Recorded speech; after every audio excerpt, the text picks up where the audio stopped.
President Biden arriving in Tel Aviv, Israel safely, kicking off the first leg of his 4-day journey through the Middle East that will wrap up with a visit to Saudi Arabia. That's right. As you can see, the cameraman is zooming in. The red carpet leads to Air Force One there on the tarmac at Ben Gurion Airport. As the visit starts today, it's going to start a 3-day visit to the country. Discussions about the Iran nuclear deal are expected to be at the center of the meetings with the Israelis. During his stay, Mr. Biden is expected to learn more about the country's new Iron Beam missile defense system. He will also visit the Yad Vashem Holocaust Museum and will receive Israel's Presidential Medal of Honor. He is meeting with the new prime minister there in Israel and other top leaders. Then he'll stop in the West Bank, and then he'll head to Saudi Arabia to meet with the Crown Prince. And there he is, Air Force One. We are waiting on him to come out. We haven't seen him yet. Meanwhile, let's not wait any longer to bring in Texas Congressman Dan Crenshaw. Congressman, welcome back. On this trip, 4 days in Israel, what do you expect to emerge from this? One, he's going to go, well, without an Israeli official to East Jerusalem, to the West Bank as well. Yeah, look, this obviously marks a pretty drastic change from how Trump approached the Middle East. And Trump approached the Middle East saying very forthrightly, Israel is our ally, we will support Israel. And that had a lot of interesting consequences. We had the Abraham Accords. We had a very clear direction for the entire region from the United States. He said we're getting out of the Iran nuclear deal. That was really popular with the Israelis. It was really popular with our allies, Saudi Arabia as well. And so through that strength and through that clarity, we created what was a really unprecedented alliance, as shaky as it might be, still an alliance embodied by the Abraham Accords.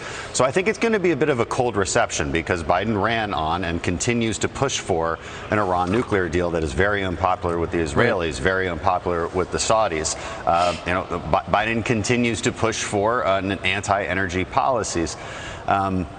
So these things aren't good. Now, and then this visit to East Jerusalem without any Israelis with them, that's extremely problematic. That's extremely symbolic that this administration and the American left in general place some kind of moral equivalence on Israelis and the Palestinian terrorist organizations that continue to lob missiles on Palestinian neighborhoods. So I think it'll be a cold reception, but a necessary meeting nonetheless. Well, he's getting a warm reception here in Israel. They've just rolled out the rest of the red carpet right up to Air Force One. It's going to be interesting to see Congressman Crenshaw, if as the president comes down the stairs there from the airplane, whether or not he shakes any of the hands at the welcoming committee, because as our White House correspondent just told us, apparently the White House doctor has said he's not going to shake anybody's hands because of COVID, even though he shook a couple of hundred hands yesterday, because the White House does not want an image of him shaking the hand of MBS, who he's going to ask for a bunch of oil from in 2 days. I think they're overthinking it. Just shake somebody's hand when you meet them. This isn't rocket science here. Well, for COVID, it's COVID, Congressman. It's COVID today, but not science. yesterday. Exactly. It's COVID day. Yeah, Tuesday was Taco Tuesday. So today is Don't Shake Hands Wednesday. So we'll see how that goes. Sorry, Brian, do you have a question? Yeah, just real quick, Congressman, when you go, when you're at Israel, they're going to be talking about the Iranian deal. How do we make it clear? The Iranians don't want the deal. Nobody else wants the deal. When's the president going to realize we shouldn't get the deal? Why is he still holding on to this deal that's about to evaporate anyway?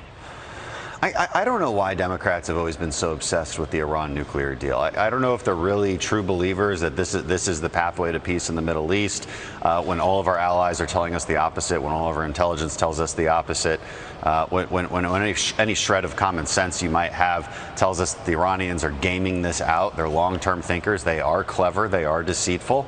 I hope that the Israelis, I hope that the Saudis share intelligence with Biden that is convincing and persuasive and says, look, no matter what you do, the Iranians will go down this path.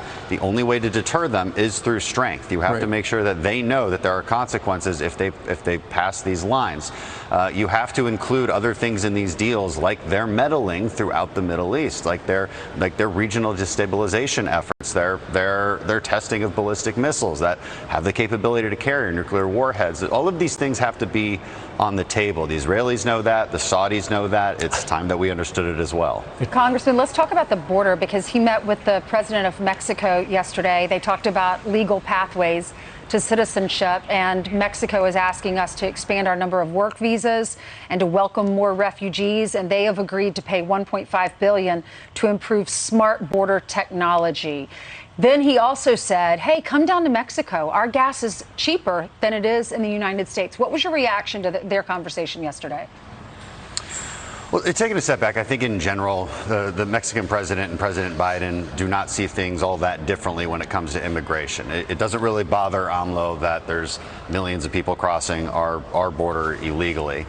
It should, of course. I mean, this empowers the drug cartels of Mexico to the tune of millions and billions of dollars, which makes them a very difficult entity to deal with for his government.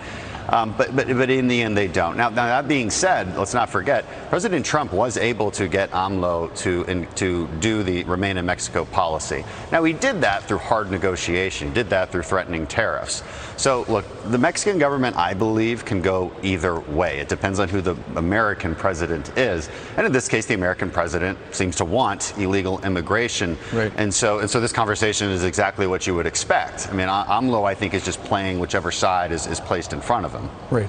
Congressman, before you go, since we were talking about that, you have introduced a bill to crack down on abuses with the asylum process, because they are many. Right. So that's the core of the problem at the border. It's not that people are even trying to get away. They're turning themselves into Border Patrol because they believe they'll just be let loose in the United States. So this is a huge incentive mechanism. So you have to begin to reverse that. So first of all, with the asylum process, my bill would make it illegal to claim asylum if you cross the border illegally. You have to go to a point of entry. If you cross the border illegally and violate Section 1325, and then when you're being deported, you start to claim asylum, that would be illegal. We would also change the standards, because right now the standards are a little vague. It's vague to state credible fear. It needs to be more specific and say, look, you actually have a case of asylum because of a persecution from a government entity. Dan, he's just walking down. Let's see if he shakes anyone's hands. Oh, he's doing fist pumps. Oh, that's close. Yeah, it's a good middle ground, I guess. Yeah, all right. Will he do that with the Oh, he just touched the Crown guy. Prince? Oh!